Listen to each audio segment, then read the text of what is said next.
For 3 long years, I carried a dream quietly in the back of my mind, tucked beneath deadlines, sleepless nights, and the daily grind of adulthood. It wasn't a glamorous dream, not in the way people talk about private islands or sports cars. Mine was simpler, quieter, more rooted in gratitude. I wanted to take my parents to Europe. Not just any trip. I envisioned cobblestone streets in Florence, soft morning light in Paris, and the echo of footsteps through ancient alleys in Barcelona. I wanted to walk beside my mother in the Louvre, to see the wonder in her eyes as she stood before the Mona Lisa. I wanted to buy my father espresso from a Roman cafe and watch him sip it while pretending not to smile. I'm Maya, 31 years old, daughter of immigrants who sacrificed comfort and ease for the sake of my education, my future. I work as a senior interior designer in Manhattan, and while my life on the outside seems polished and modern, my heart has always belonged to my roots, to them. 3 years ago, after a surprise promotion and the biggest project of my career, I made a promise to myself. If I could stay steady, save enough, and keep climbing, I would book a luxurious 1 week European tour for the three of us. It became more than a goal, it became my anchor. Each time I declined a night out or skipped a splurge, it wasn't deprivation, it was devotion. Every dollar saved carried with it an image of my parents smiling in front of the Eiffel Tower. I started planning in layers. First the savings account, then the research. I watched YouTube videos about small vineyards in Tuscany, followed Instagram pages of boutique hotels tucked into old cities. I curated the perfect balance of art, leisure, and comfort. I even made a folder titled Trip of a Lifetime. My parents had always been humble, they never asked for much. Our family vacations growing up were rare and always budgeted to the penny. We had fun, but they were never relaxed. My mom would pack home-cooked food in containers to avoid eating out. My dad always watched the gas tank like it was a stock portfolio. I understood, I respected it, but I also dreamed of giving them more, not because they demanded it, but because they deserved it. And then there was Lana. My younger sister, 28, jobless again, living at home again. She was bright once, had a sharp tongue and charm that got her far until it didn't, until she burned bridges, quit jobs without notice, blamed managers and systems, and bad luck. My parents always gave her the benefit of the doubt. She just needs time, they'd say. Time turned into years, years into patterns. I stopped trying to fix her. But I never stopped watching how different our lives had become. And how differently we were treated. It was subtle, like most things in families are, not loud or cruel, just persistent. Lana would forget to do chores and be forgiven. I would miss a holiday dinner due to work and be told I was distant. Lana would borrow money and get gentle reminders. I would buy myself something nice and get passive comments about priorities. Still, I believed the trip would be a turning point. I had everything lined up: business class flights with lay flat seats, a private driver in Italy, 3 rooms at a restored farmhouse in Provence. I even had a surprise dinner reservation at a Michelin-starred restaurant for their anniversary. I told my parents the big news during a call one Sunday. They were quiet at first. My mom teared up, my dad cleared his throat. They thanked me. They said it was too much. I said, "It's for everything you've done."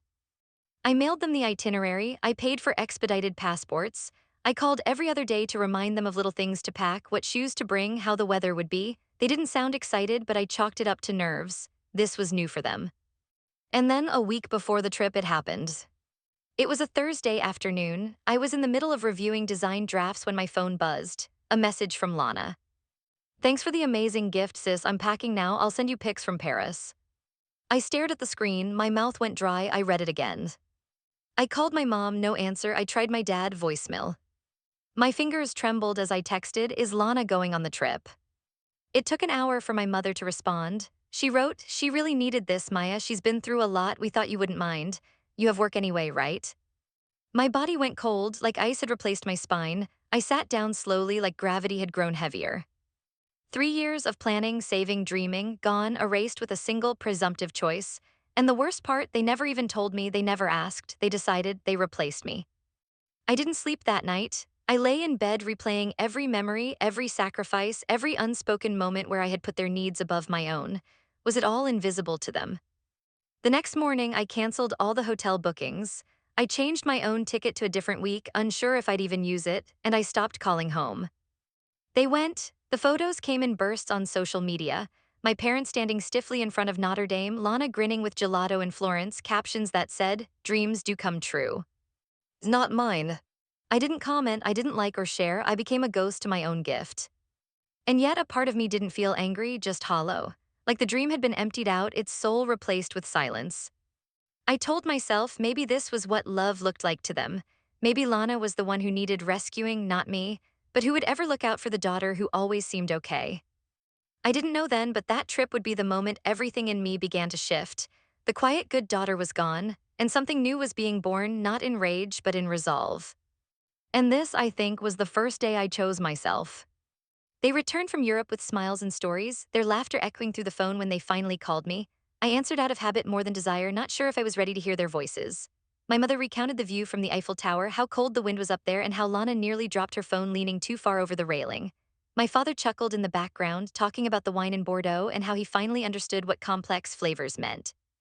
I tried to be happy for them. I tried to convince myself that maybe the gift had done some good. Maybe it sparked something in Lana that would motivate her to turn things around. Maybe it brought my parents some rare joy. But every time I tried to wrap my mind around it, I kept returning to the one thing that wouldn't stop aching. They did it without me. Not only that, they chose to, and that choice spoke louder than anything they said afterward.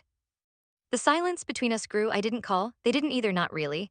A few scattered texts, a forwarded meme from my mom, a news article link from my dad, no acknowledgement of what happened, just a subtle shift in tone as if pretending everything was fine would somehow make it so. I wasn't angry in the conventional sense. I didn't scream, didn't block them. I just stopped offering parts of myself that used to flow freely. I stopped sending photos of my work. A few weeks passed before the invitation came. It wasn't from them. It was from the European client I'd been consulting for remotely for over a year. They were opening a new flagship hotel in Florence and wanted me to visit the site in person, all expenses paid. They even offered a modest stipend to cover personal excursions while I was there. I stared at the email for a long time. Florence, the city where I imagined my parents walking beside me. I said yes. Booking the ticket felt surreal. There was something quietly triumphant about it, not out of revenge but reclamation. This time I would go for myself, no itinerary filled with compromises, no second guessing every restaurant in case someone didn't like seafood, no splitting the check, just me, my work, and maybe a little healing tucked into the corner of every museum visit. The flight left JFK just after sunset. I watched the sky darken beyond the wing, my forehead resting lightly against the window. A couple sat beside me, laughing softly, their shoulders brushing. I smiled at them politely, then turned my attention to the quiet comfort of solitude. I didn't cry, though I half expected to. I just felt still, not numb, not bitter, just still. Florence welcomed me with light rain and the smell of stone warmed by decades of sun. My hotel was nestled between two modest streets, the kind tourists often walked past without noticing. The owner knew my name, greeted me in Italian with a familiarity that felt rehearsed but kind. My room had a small balcony that overlooked a courtyard tangled in ivy and rust-colored bricks. I stood there for a while, listening to the city breathe. The site visit was a whirlwind of color palettes, fabric swatches, and architectural flourishes. I felt alive again, fully in my element, making decisions that would shape how hundreds of people experienced beauty and comfort. And yet, between meetings and sketches, I carved out time to wander, to let myself be a traveler, not a tour guide. One afternoon, I found myself outside the Uffizi Gallery, the very place I had pictured taking my mother. I bought a ticket, waited in line, and entered alone. There was something sacred about the quiet shuffle of footsteps on marble, the hushed reverence that filled the halls. I stood before Botticelli's The Birth of Venus and let the silence surround me. My heart ached, but not in the way it once had. It was softer now, like a scar that only stings when touched directly. I left the gallery and wandered into a small cafe nearby. I ordered espresso and a biscotti, sat by the window, and pulled out a sketch bed. I drew the contours of rooftops, the slope of arches, the angle of shadow on aging brick. For the first time in a long time, I was creating for no one but myself. It was then that a message came through from my dad. Hope you're doing well. Your mom said you're in Italy for work. That's great. We miss you. 3 sentences, no apology, no mention of Florence, just a vague sentiment and a strange echo of absence. I stared at the screen, unsure how to reply. Part of me wanted to say, I was supposed to be here with you. Another part wanted to say nothing. In the end, I replied, thanks, it's been beautiful. I didn't know if they understood what they had done. Maybe they never would. Maybe the image they held of me was so fixed, so reliable, so self-sufficient that they assumed I wouldn't break, that I didn't need the same tenderness they gave to Lana. I could spend years trying to understand it, or I could let it go and build something better with what I had left. The trip ended too soon, as all healing moments tend to do, but I returned to New York changed, not transformed, not in a movie montage way, but shifted. I started saying no to things that drained me. I stopped pretending I was okay with being overlooked. I surrounded myself with people who saw me, really saw me, not just the role I played in their narrative. One day, months later, I walked past my parents' house on my way to visit an old neighbor. I paused, looking at the windows glowing softly in the evening light. For a second, I imagined going in, sitting down, telling them everything I had felt, but the moment passed, I kept walking. Some bridges don't need to burn. They just fade quietly until one day you realize you've built a different path. And sometimes that's enough. The first real conversation happened on a Sunday afternoon nearly 4 months after Florence. It started not with a phone call or apology but with a knock at my apartment door. I had just returned from a morning walk through Riverside Park, the kind of quiet ritual I'd learned to cherish. I didn't expect anyone.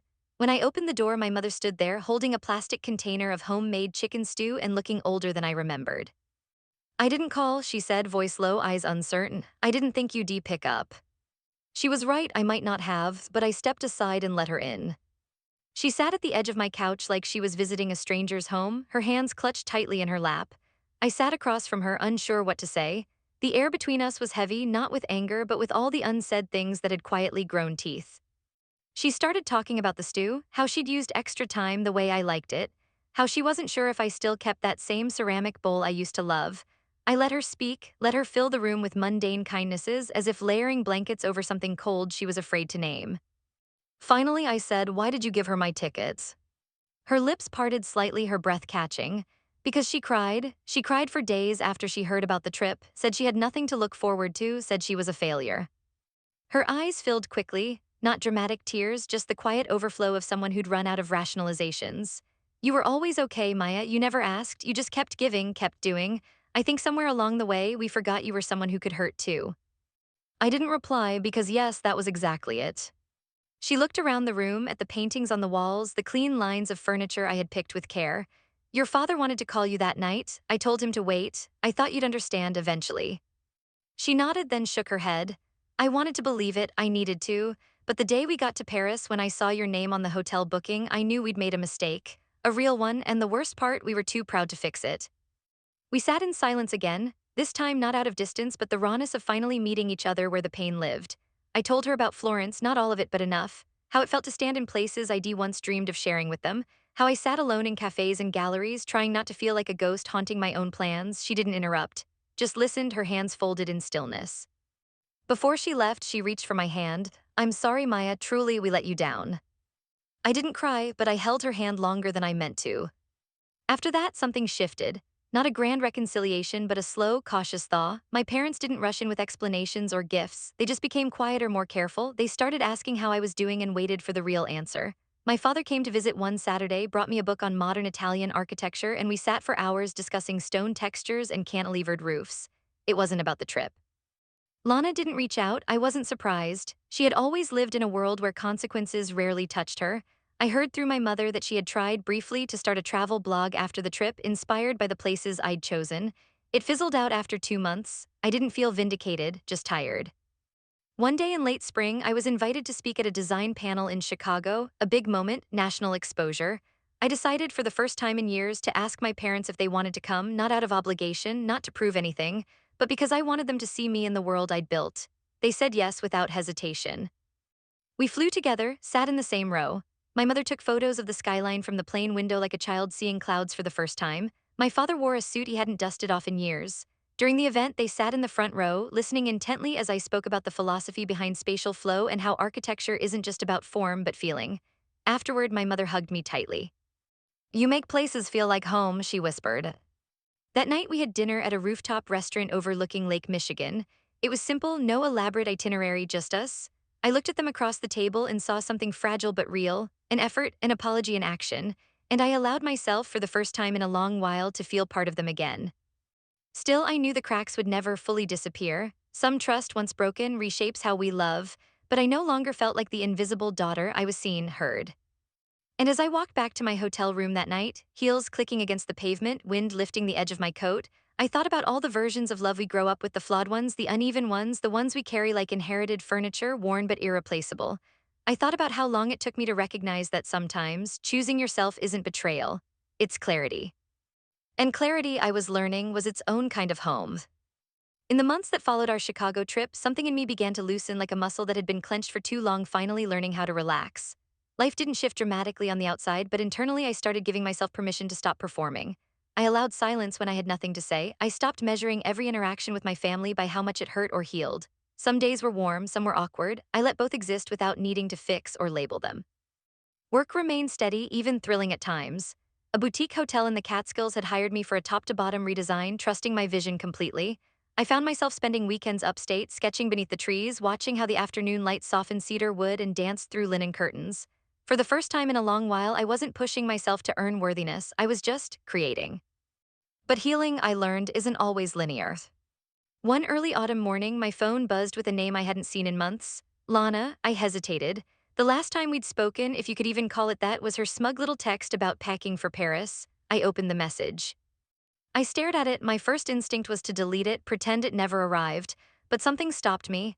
Curiosity, maybe, or a part of me that still wanted to believe people could change. I agreed to meet the next day. She chose a cafe near the park where we used to go as kids. I arrived first, ordered a chamomile tea to steady myself. When she walked in, I barely recognized her. Her hair was shorter, makeup minimal, and she looked tired, not in a dramatic way, but in the way someone does when they've been carrying truths heavier than they thought. "Thanks for coming," she said, sliding into the chair across from me. I nodded, no warmth, but no walls either. She fidgeted with the sleeve of her cardigan. "I owe you an apology, a real one, not just for the trip, for everything." I didn't say anything, just waited. "I was jealous," she said bluntly. "Still am sometimes. You've always had this way of holding yourself together. I hated how mom and dad looked at you, like you were the answer to everything they wanted from a daughter." That surprised me, not the jealousy, but her admitting it. "I thought if I could just have something you didn't, they'd finally see me as worthy. I didn't care that you paid for the trip, I just wanted to matter." I let that sink in. So much of our lives had been shaped by invisible competitions, unspoken comparisons, and here she was naming it. "It didn't work," she added. "Paris didn't fix me, neither did the blog or the photos. I was still me, still lost." I studied her. The version of Lana I used to resent would never have said this. She would have cracked a joke, deflected, accused me of being too sensitive, but this version looked cracked open, and it moved something in me. "You hurt me," I said finally. "Not just with the trip, with years of letting me be the only one who showed up, who took responsibility while you disappeared, and they let you, over and over." She nodded, eyes glistening. I know I did, and I don't expect us to be close after this. I just didn't want to keep pretending like none of it happened." We sat there for a long time, letting the weight of the past settle between us without rushing to sweep it away. Eventually, we parted without promises, no declarations of sisterhood renewed, just a quiet mutual release, and somehow that felt honest. Later that week, I received a letter in the mails, handwritten from my mother. It was short, only a page, but every word felt deliberate.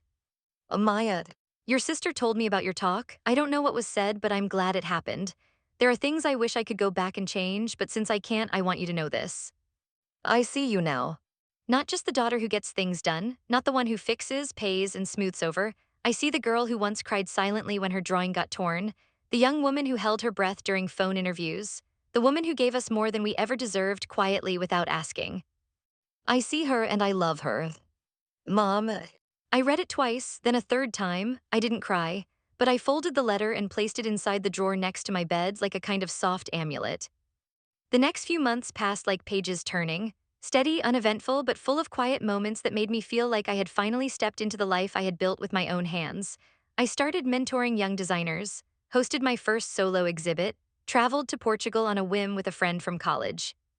One night, sitting on my balcony with a glass of wine and the city breathing below me, I thought about what healing really looked like. It wasn't the erasure of pain. It wasn't forgetting. It was being able to hold your story in both hands, turning it over, seeing the cracks, and choosing not to flinch. I no longer needed my family to be perfect. I didn't even need them to understand everything.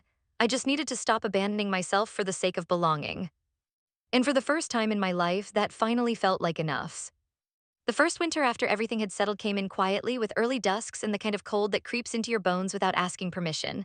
My apartment became a cocoon, not of loneliness but of comfort, soft lights, heavier blankets, long baths, and quiet music in the background. I had never enjoyed winter before, but this time felt different. It mirrored something in me, the slow death of old expectations, the slow blooming of something quieter, more enduring. Around mid-December, I received a call from a former professor at the design school I once attended. She was organizing a winter symposium and wanted me to return as a keynote speaker. I almost said no, not because I didn't want to, but because I wasn't sure if I wanted to revisit the place where I had once been so desperate to prove myself, but something inside nudged me forward. So I said yes. When I arrived at the campus, now blanketed in snow, everything felt smaller. The buildings once so intimidating now felt almost quaint. I walked past familiar benches where I used to eat my lunch alone, past the art building where I'd pulled all-nighters on final projects, and into the auditorium where the event would be held. Backstage, I reviewed my notes but didn't need them. I had lived everything I was about to say. When I stepped onto the stage, I wasn't nervous. The room was filled with students, faculty, and guests. I spoke about design, yes, but more than that, I spoke about space, not just physical but emotional. about how every room tells a story and so do we, that we are all architects of meaning even when we don't realize it. I told them about learning to build a life around what matters, even when the foundation cracks. When it was over, I received a standing ovation, not just for the work but for the truth of it. I saw it in their eyes. Afterward, a young woman approached me in the lobby, clutching a sketchpad. She was shaking slightly, her voice small. "I just wanted to say thank you," she said. "I always thought I had to choose between making others proud and being okay, but now I think maybe I can do both, or at least start with myself." Her words followed me as I walked through the snow to my hotel. I didn't reply to her then, but if I could, I would have said, "That's it, that's the beginning." That night in my hotel room, I wrote a long letter. Not to send, but to release. It wasn't directed at any one person, it was to my childhood self, to the girl who thought love had to be earned, who thought being needed was the same as being seen. I wrote about all the moments I'd swallowed hurt in silence, all the times I'd smiled when I wanted to disappear. I folded the letter, placed it beneath the lamp, and watched its shadow stretch over the desk. The following weeks passed in a quiet rhythm. The holidays came and went. I didn't spend Christmas with my family that year, not out of protest, but because I was invited to the home of a colleague whose family embraced me with warmth and zero expectations. We sat around a fire, played board games, and laughed over shared meals. I felt part of something, not because of obligation, but because of choice. In January, I traveled again, Lisbon this time. I stayed in a room with terracotta tiles and a balcony that overlooked a street strung with laundry and sunlight. I wrote, I sketched, I let go. On one of those days, I received a message from my father. "Your mother and I are proud of you, always, I hope you know that." There was no context, no build-up, just those words, plain and overdue. I didn't reply right away. I stared at the message, reread it, let it sit in the quiet. Then later that evening, I typed, "I'm learning to believe it." That exchange stayed with me longer than any of our phone calls ever had. When I returned to New York, life resumed, but something about it had softened. People noticed. My coworkers said I smiled more. My neighbors lingered a bit longer when we crossed paths in the hallway. I found myself opening to friendships I had once been too guarded to let in. Then one evening, as I walked home from work through the snow-lined streets of Soho, I passed a little girl and her mother admiring the window of a design studio I had worked on the year before. The girl pointed at a chair I'd chosen, her face lit up with curiosity. "It looks like a throne," she said. Her mother laughed, maybe it was made for someone very special. I kept walking, but something about the exchange lingered. Maybe we are all trying to find our throne, not in the sense of power or grandeur, but in finding a place where we belong, where we are honored not just for what we give, but for who we are, where we don't have to earn our worth through sacrifice. That night I stood by my window and looked out over the city, its mess and magic, its lights flickering like quiet affirmations. And I realized I had found my throne, not in a studio, not on a stage, not in a family that didn't always see me, but in the quiet knowing that I was enough. Enough in solitude, enough in truth, enough even when unrecognized. And that, I thought, might be the most important design I'd ever create. Spring arrived slowly, as if unsure whether it was welcome. The days lengthened by inches, the air softened, and the first hints of green began to dust the city's hard edges. It was the kind of season that crept in sideways, not with fanfare, but with quiet persistence. I noticed it in the way light filtered through my apartment blinds in the morning, in the scent of thawed earth rising from sidewalk cracks, in the renewed hum of life outside my windows. I had begun a new project, something more personal than anything I'd designed before. A mixed-use space that combined studio apartments with communal gardens, art spaces, and reflection rooms. It wasn't flashy, it wasn't for the wealthy. It was designed for people rebuilding from loss, from trauma, from life's ordinary devastations. I called it the threshold. Every blueprint, every material I selected, every corridor I sketched was informed by what I had learned in the past year, about silence, about space, about what it means to feel safe and seen. For the first time in my career, I wasn't designing to impress, I was designing to heal. One morning, while standing in the yet unfinished courtyard of the project site, my phone rang. It was my mother. She asked if I had time for a family lunch, not dinner, not a holiday, just lunch at their house. I paused, surprised. It was the first invitation that felt like it came without obligation. No hidden reason, just a desire to connect. I said yes. When I arrived, the house looked smaller than I remembered and quieter. My father greeted me with an awkward hug that softened midway through. My mother was in the kitchen, apron dusted in flour, her movements slow but focused. Lana wasn't there. The table was set with dishes I hadn't seen since childhood. Roasted vegetables, lentil stew, warm bread, comfort food. My mother had even folded the napkins into little fans, something she used to do when we had guests. I realized, sitting down, that this time I was the guest. We talked about simple things: my father's sudden interest in baking, a neighbor who had adopted two senior cats, my mother's attempt to grow basil on the windowsill. There was laughter, small stories, no looming undercurrent of guilt. At some point, my father cleared his throat.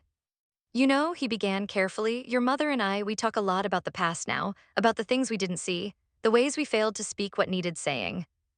I looked at him, unsure where this was headed. I think, he continued, we grew up thinking love was shown through effort, through doing, providing. We weren't taught how to apologize, not really, but that doesn't mean we don't feel the weight of what we missed. My mother nodded, her hand resting lightly on the edge of her plate. You were never invisible, Maya, we just expected too much and acknowledged too little. I let their words settle, not rushing to respond. There had been a time when I would have deflected, smiled through the ache, but now I just breathed. Thank you, I said, and I meant it. After lunch, I helped clear the table.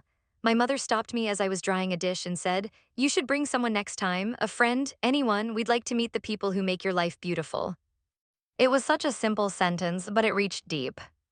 That evening, walking home, I passed a flower stand and bought a bunch of tulips. They reminded me of resilience, of how beauty can return even when the soil has been bruised by frost. The weeks unfolded like petals. The threshold moved into its final phase. I began writing essays in the quiet hours of the morning, some of which were published in small design journals. Not about style trends, but about how space reflects the way we treat one another. My words reached people. Strangers wrote to me, shared their own stories of displacement, of rediscovery, of forgiving their families or choosing to walk away. Not every story ended with healing, but all of them carried truth.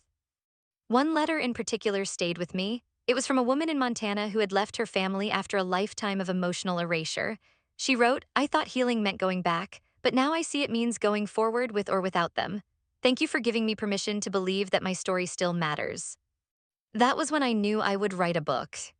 Not a memoir, but a collection of reflections on space, identity, and the unseen architectures of emotion. I called it Rooms We Carry.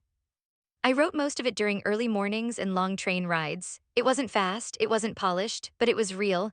And when it was done, I didn't chase a publisher, one found me, a small, independent press that believed in honest work.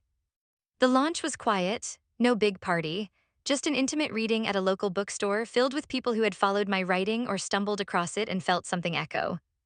My parents came. They sat in the front row again, my mother clutched a tissue, my father a pen to underline passages.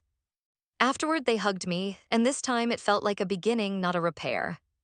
Later that night, alone in my apartment, I lit a candle and sat by the window. The city shimmered around me. Somewhere inside, I felt the final weight of that lost trip to Europe dissolve, not erased, just absorbed into something wider, wiser. I closed my eyes and whispered to the girl I had once been. You did it, you came home to yourself. And in that moment, I believed it.